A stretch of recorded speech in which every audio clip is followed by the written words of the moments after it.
Hello friends, welcome back சித்தர்வாக் channel நண்பர்களே. இன்றைக்கி இந்த வீடியோவில் மிக அதிரடியான ஒரு ஜோதிட தாள்களை தான் இப்போ இந்த வீடியோவில் பார்க்க போகிறோம். அதிரடியான ஜோதிட தாள்களை பார்க்குறதுக்கு முன்னாடி என்ன ஜோதிட தாள்களை பார்க்க போகிறோங்கிறத இன்ட்ரோவில் ஷேர் பண்ணுறேன். என்ன ஜோதிட தாள்களை பார்க்க போகிறோங்கிறத இன்ட்ரோவில் ஃபஸ்ட்டு தெரிஞ்சுக்குங்க. தற்போது 2025 ஆண்டு நடந்துகிட்ருக்கு. இந்த ஆண்டில் ஆங்கில மாதத்தில் 7 மாதம் கம்ப்ளீட்டாக முடிந்து 8வது மாதமான ஆகஸ்ட் மாதமானது ஸ்டார்ட் ஆகிருக்கு. ஸ்டார்ட் ஆன ஆகஸ்ட் மாதத்தில் கிரகநிலைகள் கிரக மாற்றங்கள் இருக்குது. கிரகநிலைகள் கிரக மாற்றங்கள் இதனோட அடிப்படையில் ஒவ்வொரு ராசிக்காரங்களுக்கும் தலையெழுத்து மாறும். அப்படி மாறக்கூடிய தலையெழுத்தை ஒவ்வொரு ராசிக்காரங்களுக்கும் ஷேர் பண்ணிட்டு வரேன். அதில் இன்றைக்கி இந்த வீடியோவில் மீனம் ராசிக்காரங்களுக்கு ஷேர் பண்ண போகிறேன். மீனம் ராசியில் பிறந்த நேயர்கள் இந்த ஒரு வீடியோவை ஸ்கிப் பண்ணாமல் பாருங்கள். உங்களோட ராசிக்கு என்ன மாதிரியான பலன்கள் ஆகஸ்ட்டில் கிடைக்கும் அப்படிங்கிறத தெரிஞ்சு அதற்கேற்ப நடந்து பலன் பெறுங்க. ஆகஸ்ட் மாதம் சாதாரண மாதம் கிடையாது. ஆன்மீக ரீதியாகவும் ஜோதிட ரீதியாகவும் மிகவும் முக்கியமான மாதம். காரணம் என்னென்னா, ஆகஸ்ட் மாதத்தில் ஜென்மாஷ்டமி, ஆடிப்பெருக்கு, வரலட்சுமி நோன்பு, விநாயகர் சதுர்த்தி, ரக்ஷாபந்தன் இந்த மாதிரி நிறைய சிறப்பான நாட்கள் வரும். அதனால் ஆகஸ்ட் மாதம் ஆன்மீக ரீதியாகவும் மிக முக்கியமான மாதமாக கருதப்படுது. ஆகஸ்ட் ஸ்டார்டிங்கில் 3ஆம் தேதி அன்னைக்கு ஆடி 18 ஃபஸ்ட்டு வர இருக்கு. இந்த ஆடி 18 வர்றதுனால ஆடி 18உடைய சிறப்புகளை ஃபஸ்ட்டு நான் உங்கள் ராசிக்கு சொல்ல போகிறேன். ஆன்மீக ரீதியாக ஆடி பெருக்கன்னைக்கு இந்த விஷயங்களை எளிமையான முறையில் நீங்கள் செய்கிறதுனால இந்த ஆடி பெருக்கு உங்களுக்கு பெருக்கிக்கிட்டே போகும். அதுக்கு என்ன செய்யணுங்கிறத உங்களுக்கு சொல்கிறேன். ஆடி பெருக்குடைய சிறப்பு உங்களுக்கு சொல்கிறேன். முதல்ல மீன ராசிக்காரங்க ஆடி பெருக்கை பற்றி தெரிஞ்சுக்குங்க. அதுக்கப்புறம் உங்களோட ராசிக்கு கிரகநிலை கிரக மாற்றங்களால் என்ன நடக்கும் அப்படிங்கிறத ஷேர் பண்ணுறேன். ஃபஸ்ட்டு ஆடி பெருக்கில் என்ன செய்யணும் அப்படிங்கிறத வாங்க பார்க்கலாம். ஆடி பெருக்கன்னைக்கு வீட்டிலையே ஆடிப்பெருக்கு பூஜை செய்வது எப்படிங்கிறத உங்களுக்கு சொல்லித்தரப்போகிறேன். வாங்க பார்க்கலாம். தமிழகத்தில் உள்ள நீர்நிலைகளில் ஆடி மாதத்தில் நீர்வரத்து அதிகமாகி பெருக்கெடுத்து ஓடும். நதிகள்லேயும் நீர் நிரம்பி காணப்படும். ஆக்சுவலி பயிர் செழிக்க வளம் அருளக்கூடிய அன்னை காவேரிக்கு நன்றி தெரிவிக்கக்கூடிய விதமாக ஆடி 18 18ஆம் பெருக்கு விழா நதிக்கரைகள்லையும் ஆற்றங்கரைகள்லையும் கொண்டாடப்படும். தமிழ்நாட்டில் உள்ள காவேரி, பெண்ணை, பொருணை ஆகிய 3 நதிகளில் ஆடி பெருக்கு 18 கொண்டாடுவதை முவ்வேறு 18 என கூறப்படுகிறது. அதாவது 3018 என கூறப்படுது. இப்பேற்பட்ட ஆடி பெருக்கில் வீட்டிலையே செய்யக்கூடிய பூஜையை தான் உங்களுக்கு சொல்ல போகிறேன். ஆடிப்பெருக்கு பூஜையை நதிக்கரை மட்டும் இல்லாமல் வீட்லையும் எளிய முறையில் செய்யலாம். நிறை குடத்தில் இருந்து ஒரு சொம்பு தண்ணீர் எடுத்து அதில் அரைத்த மஞ்சளை சிறிதளவு சேர்த்தால் போதும். வழிபாட்டுக்குரிய தீர்த்தம் தயாராகிவிடும். அதுக்கப்புறம் திருவிளக்கேற்றி அந்த தீர்த்தத்தை விளக்கின் முன் வைக்க வேண்டும். அப்புறம் ஒரு அம்மன் படத்துக்கு உதிரி பூக்கள் தூவி 108 போற்றிய சொல்லி வணங்க வேண்டும். அப்புறம் கற்பூர ஆராத்தி செய்து கங்கை, யமுனை, நர்மதை, காவேரி, வைகை, தாமிரபரணி உள்ளிட்ட புண்ணிய நதிகளையும் அகத்தியரையும் மனதார நினைத்து வணங்க வேண்டும். கூட சக்கரை பொங்கல் படைத்து பூஜையை நிறைவு செய்ய வேண்டும். அப்புறம் சொம்பில் உள்ள நீரை கால்மீதி படாத இடத்துலையோ அல்லது செடி கொடியிலோ ஊற்றிவிட வேண்டும். இந்த பூஜையால் வீட்டில் வளம் பெருகும் என்பது ஐதீகம். அதே போல் இந்த நாளில் காவேரி தாயாருக்கு பெருமாள் தரக்கூடிய சீர்வரிசை ரொம்ப விமர்சனம். ஸ்ரீரங்கத்தில் அருள்பாலிக்கக்கூடிய பெருமாள் ஆடி 18 அன்று ஸ்ரீரங்கம் அம்மா மண்டபத்தில் உள்ள படித்துறையில் எழுந்தருள்வார். அங்கு அபிஷேக ஆராதனைகள் முடிந்ததும் அன்று மாலை புடவை, திருமாங்கல்யம், வெத்தலைப்பாக்கு, பழங்கள் முதலிய சீர்வரிசைகளை யானையின் மேல் ஏற்றி ஸ்ரீரங்கம் கோயிலிருந்து அம்மா மண்டபம் படித்துறைக்கு கொண்டு வருவாங்க.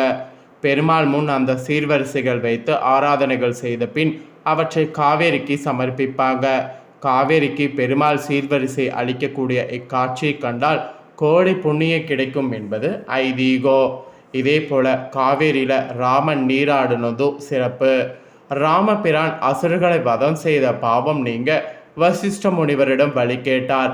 வசிஷ்டர் 66 கோடி தீர்த்தங்களை தன்னிடம் கொண்ட காவேரிக்கு தட்சிண கங்கை என்று பெயர். அந்த நதியில் நீ நீராடினால் உன் பாவ உணர்வுகள் நீங்கும் என்று கூறினார்.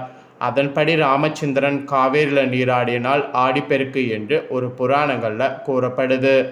அதே மட்டும் இல்லாமல் தென்னிந்தியாவில் திரிவேணி எனப்படக்கூடிய பவானி கூடுதுறையில் சங்கமேஸ்வரர் கோயிலுடைய நடை ஆடி 18 அன்று அதிகாலையில் திறக்கப்படும். மக்கள் கூடுதுறையில் நீராடிவிட்டு இறைவனை வழிபாடு செய்வாங்க. அம்மனுக்கு தேங்காய், பழம், பூ, காதாள கருகமணி படைத்து ஆராதனை செய்வாங்க. பூஜையில் வைத்த மஞ்சள் சரடின பெண்கள் கழுத்திலும் ஆண்கள் வலது கை மணிக்கட்டிலும் அணிந்து கொள்வாங்க. இதனால் வீட்டில் மங்கள காரியங்கள் தடையின்றி நடைபெறும் என்பது நம்பிக்கை.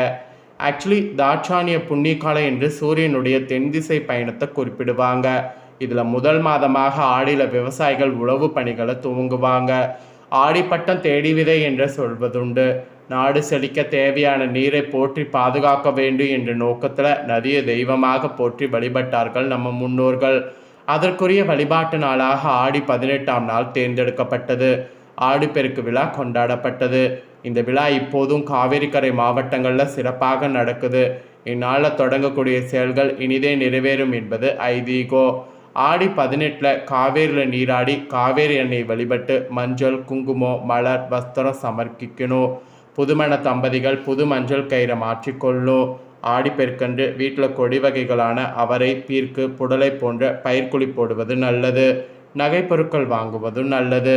ஸோ இதெல்லாம் தாங்க நீங்கள் ஆடிப்பெருக்கில் தெரிஞ்சுக்க வேண்டிய விஷயம்.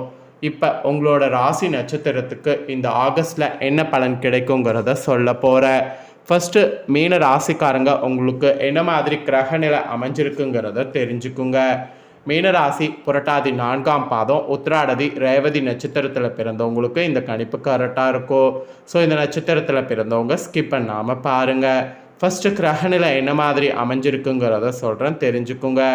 தைரிய வீரிய ஸ்தானத்தில் சுக்கிரன், சுகஸ்தானத்தில் புதன், குரு, சுக்கிரன், பஞ்சமஸ்தானத்தில் சூரியன், ரணருண ரேகஸ்தானத்தில் கேது, சப்தம கலஸ்தர ஸ்தானத்தில் சந்திரன், செவ்வாய், அயனசைன போகஸ்தானத்தில் சனி, ராகு, அதுவும் சனி வகரத்தோடு.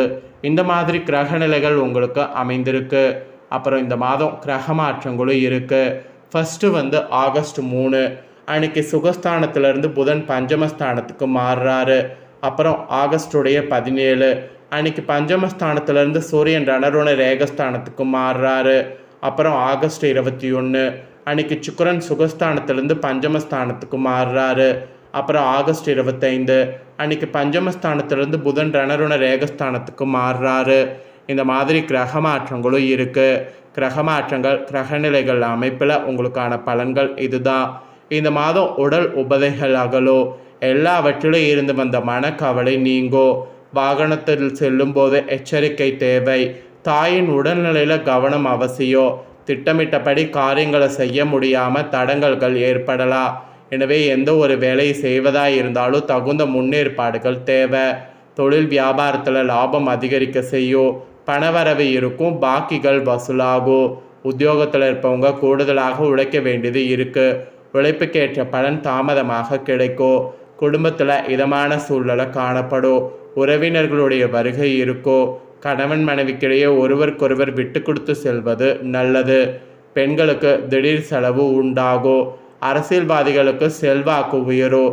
கலைத்துறையில் இருக்கிறவங்களுக்கு படைப்புகளுக்கு மதிப்பு மரியாதை கூடும். மாணவர்களுக்கு மிகவும் கவனமாக பாடங்கள் படிப்பது முன்னேற்றத்திற்கு உதவும். ஸோ இந்த மாதிரி தாங்க உங்களுக்கு பலன்கள் கிடைக்கும் என்பது இந்த மாதத்துக்கு குறிப்பிடப்பட்டிருக்கு. ஸோ இந்த மாதம் உங்களுக்கு அதிர்ஷ்டத்துக்கு நீங்கள் பரிகாரமாக என்ன பண்ணுன்னா, நவக்கிரகத்தில் குருவுக்கு நெய் தீபம் ஏற்றி வழிபாடு செய்யணும். அதனால் செல்வம் சேரும், கல்வியில் வெற்றி கிடைக்கும். அப்புறம் சந்திராஷ்டம தினம் ஆகஸ்டில் 1, 2, 28, 29. அதிர்ஷ்ட தினம் ஆகஸ்டில் 10, 11, 12. ஸோ உங்களுக்கான கிரகநிலைகள் மூலிமா சொல்லப்பட்ட பலன்கள் இதுதான். ஸோ தெளிவாக இந்த வீடியோவில் உங்களுக்கான பலனை நீங்கள் தெரிஞ்சிருப்பீங்க. ஸோ தெரிஞ்சதுக்கேற்ப நடந்து பலன் பெறுங்க.